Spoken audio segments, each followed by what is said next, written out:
Salut et bienvenue dans Odoo Monday. Ce lundi, comme tous les lundis, Nasdaq vous propose de découvrir une nouvelle astuce qui va vous faire profiter de votre logiciel de gestion préféré, le meilleur logiciel de gestion au monde, bien sûr. Il s'agit d'Odoo, comme vous le savez, évidemment.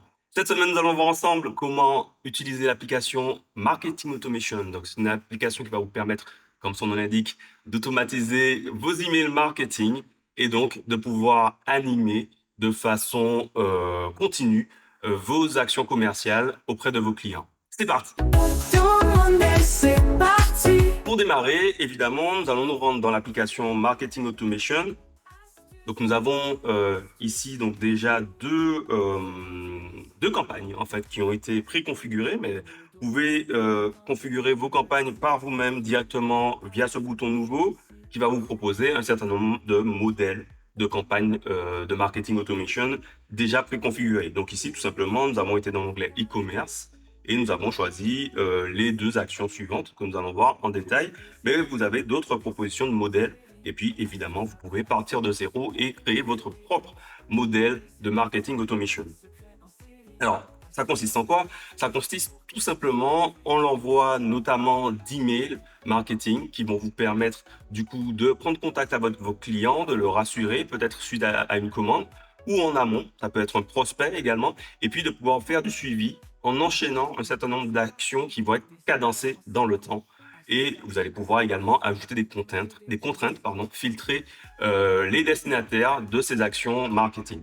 Alors ici, dans les deux actions que nous avons pu avoir ici, donc on a deux actions qui sont liées au e-commerce, donc à la vente en ligne. Et cette première action, créer des clients réguliers, elle consiste en quoi? Elle consiste en fait en deux actions. Une action suite à un achat pour remercier votre client. Et puis, une semaine après, suite à l'ouverture du premier email par le destinataire du mail initial ici, on va envoyer un second email pour présenter les nouveautés du site. Donc ici, on va rentrer dans le détail. Qu'est-ce qui se passe dans ce mail de remerciement? Qu'est-ce qu'on fait? On envoie donc un email à notre client 0 jour, donc tout de suite après l'achat. Et le modèle d'email qui est présenté ici, ben, c'est le modèle d'email qui s'appelle Merci de votre achat. Donc on l'a configuré, on l'a habillé comme on souhaitait avec les informations et grâce au constructeur d'email qui est ici, donc tout ça c'est OK. On a effectivement ici quelques filtres qui sont appliqués, donc le statut de la commande client, donc ça veut dire que c'est une commande confirmée. L'équipe commerciale site web, donc c'est une commande qui est générée via le site internet. Et puis, on va envoyer cet email uniquement pour les commandes dont le montant total hors taxe est supérieur à 100. Donc, on peut vraiment affiner les choses ici. Donc, le principe, c'est que cet email part suite à une commande. Suite à cela, donc on a un déclencheur qui est suite à l'ouverture, une semaine après l'ouverture. Donc, on peut rentrer ici également dans le détail et qu'on voit une semaine ici après email ouvert, qu'est-ce qu'on fait? Ben, là également, on envoie un email à ce client avec un modèle d'email donné. Voilà, découvrez nos dernières nouveautés. Donc là, toutes les semaines, par exemple, on peut mettre à jour ce modèle d'email-là dans lequel on met une nouveauté. Donc voilà pour ce premier exemple. Hop, on va fermer. Pour la deuxième campagne, suivi de l'achat récent, c'est encore plus simple. On a juste ici un email suite 7 jours donc après la commande. Et donc, c'est simplement un modèle d'email dans lequel on va demander au client est-ce que tout se passe bien. Donc ici, c'est très simple, on ne va pas plus loin.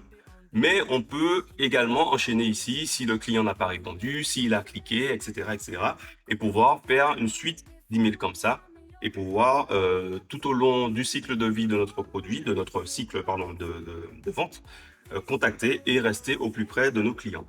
Donc ces modèles d'email peuvent être évidemment personnalisés en fonction de champs qui sont déjà dans votre base client. Donc ici par exemple on a le nom du client, donc on a salut un tel, voilà, donc on peut vraiment faire un email personnalisé. On peut aller encore plus finement dans la personnalisation en fonction des produits, etc. Donc là on va partir sur du sur-mesure, de la personnalisation avancée.